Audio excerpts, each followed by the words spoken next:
Hi ಸ್ನೇಹಿತರೆ, ಎಲ್ಲರೂ ನಮಸ್ಕಾರ. ಇವತ್ತಿನ ವಿಡಿಯೋ ಏನೈತಪ್ಪ ಅಂತಂದ್ರೆ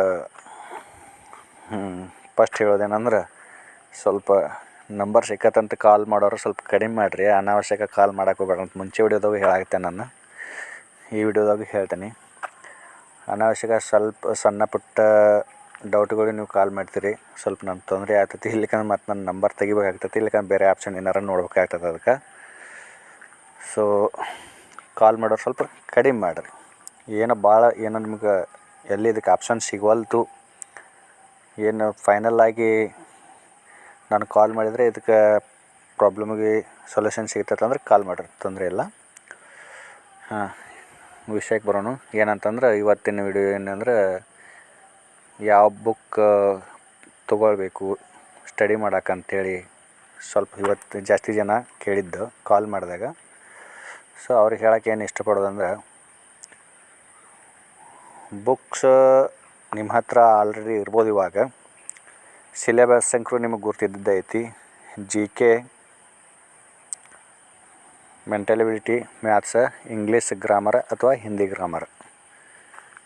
ಇದು ಸ್ಪೆಷಲಿ ಯಾರ್ಯಾರಿಗೆ ಅಂದ್ರೆ SSC GD, BSF ಟ್ರೇಡ್ಸ್ಮನ್, ಹೊಳ್ಳಿ ಇವಾಗೇನು ಹೊಸ್ದಾಗಿ ಅಪ್ಲಿಕೇಶನ್ ಕರೆದಾರ SSB ಟ್ರೇಡ್ಸ್ಮನ್. ಇವು ಮೂರು ಇದಕ್ಕೆ. ನಂತರ ಅಗ್ನಿವೀರ್ ಅದಾರ, ಅವ್ರಿಗೂ ಬರ್ತೈತಿ. ಆದ್ರೆ ಸ್ವಲ್ಪ ಪ್ಯಾಟರ್ನ್ ಅವ್ರದಾಗ ಚೇಂಜ್ ಆಗ್ತೈತಿ ಎಕ್ಸಾಮದ್ದು. SSC GDಗೆ ಓದ್ಬೇಕು ಹೆಂಗೆ ರೀ, ಮತ್ತೀಗ ನಡೆಸ್ಬೇಕಂತ ಹೇಳಿದ್ರು, ಎಕ್ಸಾಮ ನಡೆಸಲಿಲ್ಲ, ಲೇಟ್ ಆಗ್ತೈತಿ, ಇನ್ನೂ ಡೇಟ್ ಫಿಕ್ಸ್ ಆಗಿಲ್ಲ ಅಂತೇಳಿ ಆಲ್ರೆಡಿ ನಿಮಗೆ ಹೇಳಿದ್ದೇನೆ. BSFದ್ದು ಬಂತು, ಪ್ಲಸ್ SSC GDದು ಬಂತು. ಎಲ್ಲ ಯಾವುದೇ ಎಕ್ಸಾಮ್ ನಡೆದ್ರು ಮೇ ತಿಂಗಳ ಇಲ್ಲಿಕಂದ್ರೆ ಜೂನ್ ತಿಂಗಳೊಳಗೆ ನಡೆಯೋ ಚಾನ್ಸ್ ಐತಿ. ಸೊ ನಿಮಗೆ ಎಲ್ಲಿವರೆಗೂ ಟೈಮಿಂಗ್ ಐತಿ ಓದ್ಕೊಳ್ಳೋಕೆ, ಆದಷ್ಟು ಹೆಚ್ಚು ಸ್ಟಡಿ ಮಾಡಿರಿ. ಅದಕ್ಕೆ ಯಾವ ಬುಕ್ಸ್ ತೊಗೋಬೇಕು, ಈ ಸರ್ತಿ ನಾವು ಯಾವುದೇ ಪರಿಸ್ಥಿತಿ ಒಳಗೆ ಈ ಸರ್ತಿ ನಾವು ಜಾಬ್ ತೊಗೊಳ್ಬೇಕಂತ ಏನು ಅನ್ನೋರು ಅದೀರಿ, ಅವ್ರಿಗೆ ಓದೋದು ಕೆಲವೊಂದು ಟಿಪ್ಸ್ ಹೇಳ್ತೇನೆ ನಾನು. ಒಂದನೇದು ಏನಪ್ಪ ಅಂತಂದ್ರೆ, ಬುಕ್ಸ್ ನೀವು ಪರ್ಚೇಸ್ ಮಾಡ್ತೀರಿ, ಓದಾಕ GK, English grammar, Hindi grammar ನಡೀತೈತಿ. ಮ್ಯಾಥ್ಸ್, ಮೆಂಟಲ್ ಎಬಿಲಿಟಿ ಏನೈತಿ, ಇದು ನಾವು ಓದೋದ್ರಿಂದ ತಿಳಿಯುವಂಥ ಸಬ್ಜೆಕ್ಟ್ ಇವು ಎರಡೂ ಅಲ್ಲ. ಇದು ಯಾರಾದರೂ ಒಬ್ರು ಕಲಿಸಿದಾಗನ ನಿಮಗೆ ತಿಳಿತೈತಿ, ಅಲ್ಲಿವರೆಗೂ ಸ್ವಲ್ಪ ಕಷ್ಟ ಆಗ್ತೈತಿ.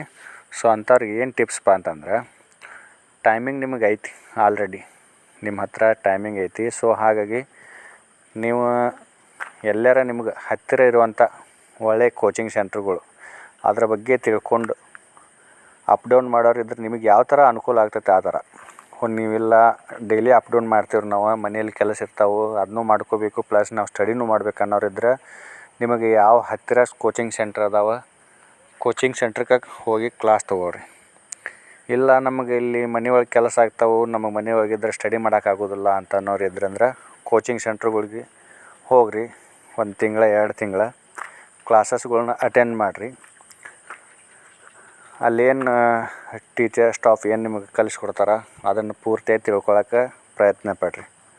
ಒಂದು ವೇಳೆ ನಿಮ್ಗೆ ಅಲ್ಲಿ ಜಾಸ್ತಿ ಜನ ಹುಡುಗರು ಅದಾರ, ನಿಮಗೆ ತಿಳ್ಕೊಳಕ್ಕೆ ಕೇಳೋಕೆ ಮುಜುಗರ ಆಗ್ತೈತಂತಂದ್ರೆ ನೀವೇನು ಮಾಡಿರಿ, ನಿಮ್ಮ ಸುತ್ತಮುತ್ತ ಇರುವಂಥ ಏನು ಫ್ರೆಂಡ್ ಸರ್ಕಲ್ ಇರ್ತಾರೆ ಅವ್ರ ಜೊತೆ ನೀವು ಡಿಸ್ಕಸ್ ಮಾಡಿರಿ. ನಿಮಗೆ ಯಾವ ಸಬ್ಜೆಕ್ಟ್ ಬರೋದಿಲ್ಲ, ಯಾವುದು ತಿಳಿಯೋದಿಲ್ಲ, ಅವ್ರನ್ನ ಯಾರಿಗೆ ಬರ್ತಿರ್ತೈತಿ ಅವ್ರನ್ನ ಕೇಳಿ ತಿಳ್ಕೊರಿ. ಯಾಕಂದರೆ ಇದು ಭಾಳ ಎಫೆಕ್ಟಿವ್, ನಿಮಗೆ ಭಾಳ ನಿಮ್ಮ ಮೇಲೆ ಪ್ರಭಾವ ಬೀರ್ತೈತಿ.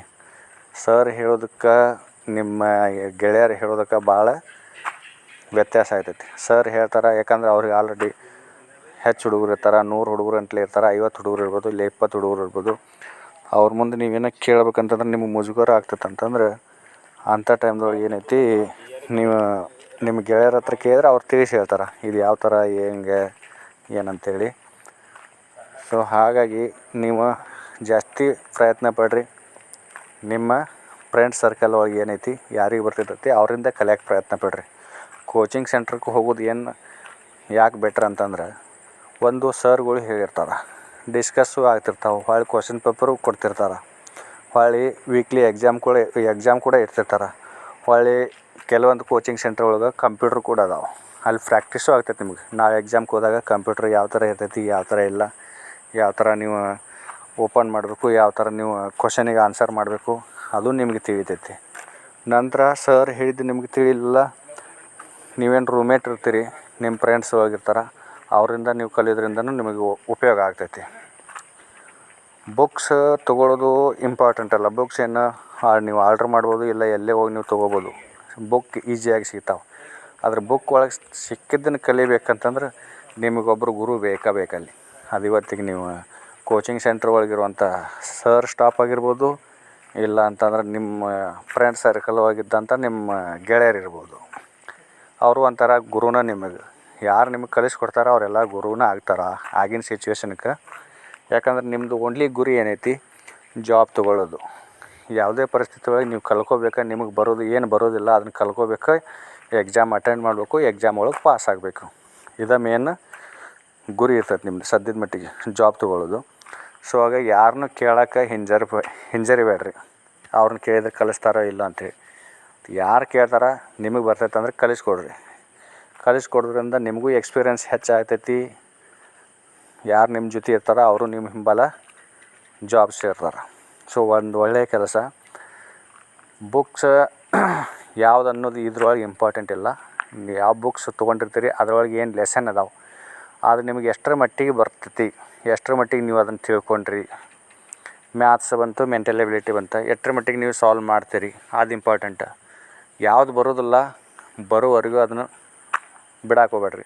ಇದು ನನಗೆ ತಿಳಿವಲ್ತು, ಇದನ್ನ ಬಿಟ್ಟು ನಾನು ಮುಂದಕ್ಕೆ ಹೋಗ್ತೇನೆ ಅಂತ ಅನ್ನಕ್ಕೆ ಯಾರಿಗೆ ಗೊತ್ತು, ನಾಳೆ ನೀವು ಹೋಗಿ ಎಕ್ಸಾಮ್ ಹಾಲ್ ಹೋಗಿ ಕುಂತಾಗ ಅದರ ಸಂಬಂಧಪಟ್ಟಿದ್ದನ್ನು ಕ್ವಶನ್ ಬಂತಂದ್ರೆ ಅವಾಗ ನೀವು ಪಶ್ಚಾತ್ತಾಪ ಪಡೋದಾಗ್ತೈತಿ. ಇಲ್ಲ ಇದು ಕ್ವಶನ್ ನನಗೆ ತಿಳಿಲಿಲ್ಲ, ಅವಾಗ ಪ್ರಯತ್ನ ಪಟ್ಟಿದ್ರೆ ಇದು ಒಂದು ಮಾರ್ಕ್ಸ್ ನನಗೆ ಸಿಗ್ತೈತಲ್ಲ ಅಂತ ಅನ್ನೋ ಮಟ್ಟಿಗೆ ಹೋಗಬೇಡ್ರಿ. ಪ್ರತಿಯೊಂದು ಸಬ್ಜೆಕ್ಟನ್ನು ಕವರ್ ಮಾಡ್ಕೊಳ್ರಿ. ಏನೋ ಸಂಬಂಧಪಟ್ಟಿದ್ದೈತೆ ಅಂದ್ರೂ ನೀವು ಅದನ್ನು ತಿಳ್ಕೊಳಕ್ಕೆ ಪ್ರಯತ್ನ ಪಡ್ರಿ. ಲೆಸನ್ ಜಾಸ್ತಿ ಇರೋದಿಲ್ಲ.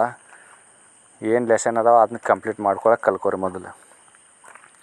ಬುಕ್ಸ್ ಈಗ ಹೇಳಾಗ್ತಿದ್ರೆ SSC GD ಒಂದು ಬೇರೆ ಬುಕ್ಸ್, BSF ಟ್ರೇಡ್ಸ್ಮನ್ನಿಗೆ ಒಂದು ಬೇರೆ ಬುಕ್, SSB ಟ್ರೇಡ್ಸ್ಮನ್ನಿಗೆ ಒಂದು ಬೇರೆ ಬುಕ್ ಅಂತೇಳಿ ತೊಗೊಳ್ಕೊಂತ ಹೋಗಬೇಡ್ರಿ. ಇದು ಮೂರಕ್ಕೂ ಸಂಬಂಧಪಟ್ಟಿದ್ದ ಒಂದು syllabus. Maths, mental ability, GK, English ಅಥವಾ ಹಿಂದಿ ಗ್ರಾಮರ್ ಇಟ್ರೊಳಗೆ ಏನೈತೆ ನೀವು ಕವರ್ ಮಾಡ್ಕೋಬೇಕು. हाँ सर, उधर ही है सर, वो लेके गया, पता नहीं सर, उधर लेके गया. ಸೊ ಹಾಗಾಗಿ ನೀವೇನೈತಿ ಬುಕ್ಸ್ ತೊಗೊಳೋದಕ್ಕಿಂತ ಜಾಸ್ತಿ ನಿಮ್ಮ ಹತ್ರ ಏನು ಬುಕ್ಸ್ ಅದಾವೆ, ನಿಮ್ಮ ಫ್ರೆಂಡ್ ಸರ್ಕಲ್ ಹತ್ರ ಏನು ಬುಕ್ಸ್ ಅದಾವೆ ಅದನ್ನು ಕಲಿತು, ನಿಮ್ಮ ಫ್ರೆಂಡ್ ಸರ್ಕಲಿಂದ ಅವರಿಂದ ಕಲಿತು, ನಿಮ್ಮ ಟೀಚರ್ ಸ್ಟಾಫ್ ಏನು ಕಲಿಸ್ಕೊಡತ್ತಾರ ಕೋಚಿಂಗ್ ಸೆಂಟ್ರಿಗೆ ಹೋಗೋದು ಭಾಳ ಒಳ್ಳೆಯದು. ನಾ ಯಾವುದೇ ಕೋಚಿಂಗ್ ಸೆಂಟ್ರ್ ಹೆಸರು ಹೇಳೋದಿಲ್ಲ.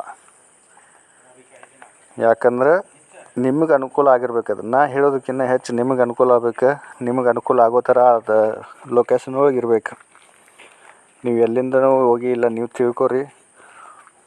ಕರ್ನಾಟಕದಾಗ ಒಳ್ಳೆ ಕೋಚಿಂಗ್ ಸೆಂಟ್ರ್ಗಳು ಅದಾವೆ, ಅಲ್ಲೆಲ್ಲ ಹೋಗಿ ನೀವು ತಿಳ್ಕೊಂಡು ಎಕ್ಸಾಮ್ ಪಾಸ್ ಮಾಡೋದನ್ನು ಕಲ್ಕೋರಿ. ಯಾಕಂದ್ರೆ ಎಲ್ಲರಿಗೂ ಅವಕಾಶ ಐತಿ. ಪ್ರತಿಯೊಂದಕ್ಕೂ ಅಪ್ಲಿಕೇಶನ್ ಹಾಕ್ರಿ. ಈಗೇನು ಆಲ್ರೆಡಿ SSC GD ಹಾಕಿದ್ದೀರಿ, BSF ಟ್ರೇಡ್ಸ್ಮನ್ಗೆ ಹಾಕಿದ್ದೀರಿ, SSBಗೂ ಕೂಡ ಹಾಕಿರಿ. ಯಾಕಂದ್ರೆ 1, 2, 3 ಎಷ್ಟು ಎಕ್ಸಾಮ್ ನೀವು ಅಟೆಂಡ್ ಮಾಡ್ತೀರಿ ಅಷ್ಟು ನಿಮಗೆ ಎಕ್ಸ್ಪೀರಿಯೆನ್ಸ್ ಆಗ್ತೈತಿ. ಅಷ್ಟು ನೀವು ಸಿಲೆಬಸ್ ಕವರ್ ಮಾಡ್ಕೋತೀರಿ. ಅಷ್ಟೇ ಒಂದು ಕ್ವಶನ್ ಪೇಪರ್ದಾಗ ನೀವು ಕ್ಲಿಯರ್ ಮಾಡ್ಕೊಳ್ಬೇಕಂದ್ರೆ ಅಟ್ಲೀಸ್ಟ್ ಇನ್ನೊಂದರೊಳಗಾದ್ರೆ ಕ್ಲಿಯರ್ ಮಾಡ್ಕೋತೀರಿ. ಸೊ ಹಾಗಾಗಿ ಬೆಸ್ಟ್ ಬುಕ್ ಅನ್ನೋಕ್ಕಿಂತ ಯಾವ ಬುಕ್ ತೊಗೊತೀರಿ ಅದನ್ನ ಕಂಪ್ಲೀಟಾಗಿ ತಿಳ್ಕೊಳಕ್ಕೆ ಪ್ರಯತ್ನ ಪಡ್ರಿ. ಯಾಕಂದರೆ ಬುಕ್ಸ್ ಒಂದೇ ಇರ್ತದೆ, ಬುಕ್ಸ್ ಬೇರೆ ಇದ್ದರೂ ಸಿಲೆಬಸ್ ಒಂದೇ ಇರ್ತೈತಿ. ಸಿಲೆಬಸ್ ಅದ, ಅದ್ರ ಅದನ್ನ ಬರೆಯೋರು ಪಬ್ಲಿಷ್ ಮಾಡೋರು ಬೇರೆ ಇರ್ತಾರೆ. ಹಿಂಗೆ ಸಿಲೆಬಸ್ ಒಂದೇ ಇರ್ತೈತಿ. ಹಾಗಾಗಿ ಏನು ಬುಕ್ಸ್ ನಿಮ್ಮ ಹತ್ರ ಐತಿ ಅದನ್ನು ನೀವು ತೊಗೊಂಡು ಅದರೊಳಗೆ ಕಂಪ್ಲೀಟಾಗಿ ಪರಿಪೂರ್ಣ ಆಗಿ ಎಕ್ಸಾಮನ್ನು ಅಟೆಂಡ್ ಮಾಡಿರಿ. ಪದೇ ಕಾಲ್ ಮಾಡಿ ಯಾವ ಬುಕ್ ಓದಬೇಕು, SSBಗೆ ಬೇರೆ ಬುಕ್ ಐತನ, BSFಗೆ ಬೇರೆ ಬುಕ್ ಐತನ ಅಂತ ಕೇಳಕ್ಕೆ ಹೋಗ್ಬೇಡ್ರಿ. ಬುಕ್ಸ್ ಇರೋದು ಯಾವ ತೊಗೊಂಡ್ರು ನೀವು ಸಿಲೆಬಸ್ ಸೇಮ್. ಸೊ ಹಾಗಾಗಿ ಆದಷ್ಟು ಸಾಧ್ಯದಷ್ಟು ನಿಮಗೆ ಅನುಕೂಲ ಆಗೋಂಗಿತ್ತಂದ್ರೆ, ನಿಮ್ಮ ಮನೆ ಕಡೆಯಿಂದ ಅನುಕೂಲ ಆಗೋಂಗಿತ್ತಂದ್ರೆ ಕೋಚಿಂಗ್ ಸೆಂಟ್ರಿಗೆ ಹೋಗ್ರಿ. 1 ತಿಂಗಳು ಬಿಟ್ಟು 2 ತಿಂಗಳು ಹೋಗ್ರಿ. ಮತ್ತು ಮುಂದಿನ ವರ್ಷ ಅಂತ ನೋಡಕ್ಕೆ ಹೋಗ್ಬೇಡ್ರಿ. ಈ ವರ್ಷ ಆಗಲಿಲ್ಲ ಅಂದ್ರೆ ಮತ್ತು ಮುಂದಿನ ವರ್ಷ ಹೋದ್ರೆ ತಡಿ ಅಂತ ಅನ್ಕೊಳಕ್ಕೆ ಹೋಗ್ಬೇಡ್ರಿ. ಈಗೇನು ಅವಕಾಶ ಸಿಕ್ಕತ್ತೆ ಇದೇ ಅವಕಾಶದೊಳಗೆ ನೀವು ಹೋಗಿ ಎಕ್ಸಾಮನ್ನು ಅಟೆಂಡ್ ಮಾಡಿ ಪಾಸಾಗಿ ಜಾಬ್ ತೊಗೊಳಕ್ಕೆ ಪ್ರಯತ್ನ ಪಡ್ರಿ. ಓಕೆ ದೋಸ್ತೋ, ಬಾಯ್.